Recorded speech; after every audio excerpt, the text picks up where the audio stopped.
To celebrate 20 years of LEGO Batman in March 2026, we're going back to the Snyderverse and getting a new set based off of the Batman v Superman Batmobile. This set retails for $30 in the United States with one minifigure and has 220 pieces. This was sent to me early to review by LEGO, but all opinions are my own. The new and exclusive armored Batman to this set has some interesting choices that make this different from the one that was found in like a $10 set from 2016 based off of the BvS movie. I mean, that original version had a completely different cowl.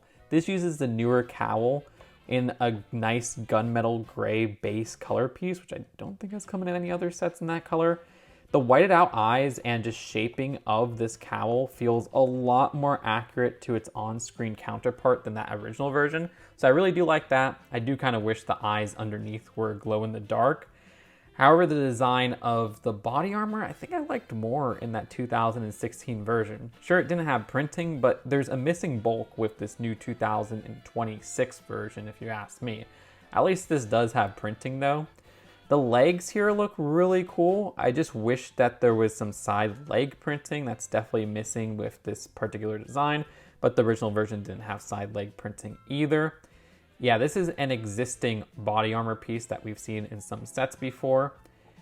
This cape is a single hole cape with quite an interesting cut going on there. That's different than, say, the other Batman capes from this very year. And you can see at the back, this does have two studs on that body armor piece. Regardless, there's the back torso printing and then the front torso printing with that body armor piece removed. Now, if you're curious about the face print underneath here, it is that overused face from Lego Marvel, which was used for Bucky and some other characters. That's just like so annoying. You could see the alternate face right here and that alternate face being used with the cowl back on. So this is a very interesting upgrade. You know, we got one of these back in 2017 with the Flying Fox, except it was like a smaller version based off of Justice League.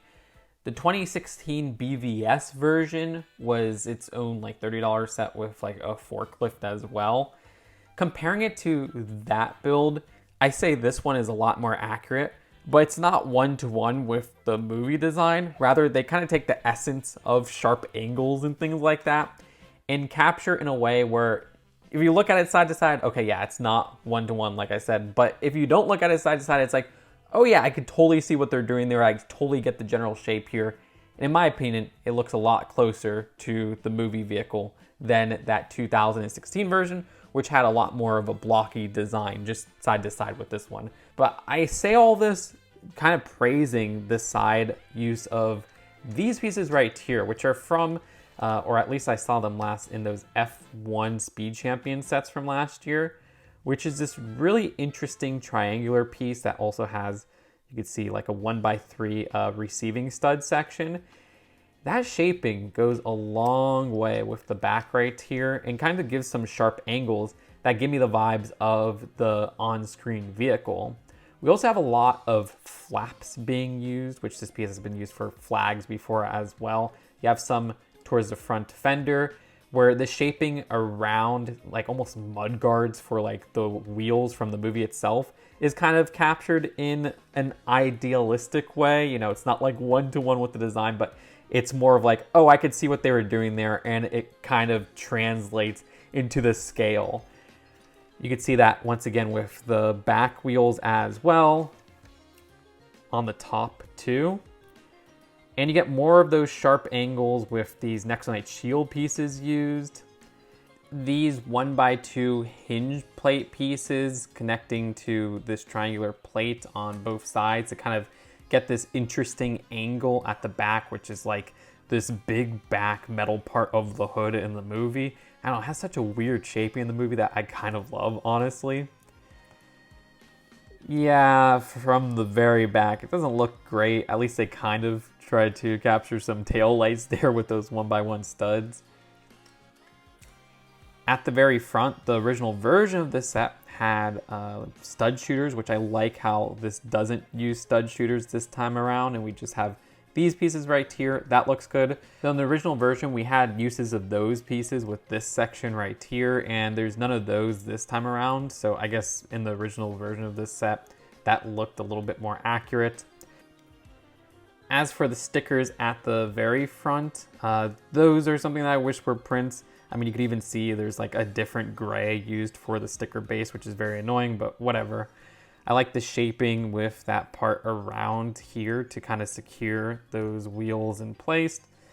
And then the front fender looks good. I mean, it reminds me of that Lego Sonic set I was very harsh on, but yeah, the fender of this Batmobile is miles better than that set. At the very side, these exhaust pipes are captured using that blaster piece right there, which is interesting, but it works. I like the shaping using these bricks right here as well on both sides. Even these little studs showing doesn't really look bad in my opinion. That actually surprisingly works, even if that's not one-to-one with the movie. You know, there's not some random greebling at the bottom right here. Regardless, with the windscreen right here, that is an exclusive print to this set. And you could open up this whole cockpit section very easily. It's actually connected on with a clip right there. And you can see inside the cockpit, there's some stickered pieces on those 1x4 tiles. And then the exclusive 20 years of Lego Batman tile piece. Well, I say exclusive, but it comes in all of the March 2026 releases. That's actually a really cool print, and I like how, if you look super closely, there's even printing on like the rim of that design. Though the other Batmobiles hide that a lot better in like the hoods of these Batmobiles. Instead, it's in the cockpit here, and it's almost like a little bit too showy in my taste, but it's not a big deal. You could easily remove that. And to keep the minifigure in place, we have one of those 1x2 divider pieces. Instead of a steering wheel, we have just this little joystick control that actually uses top of the bucket piece.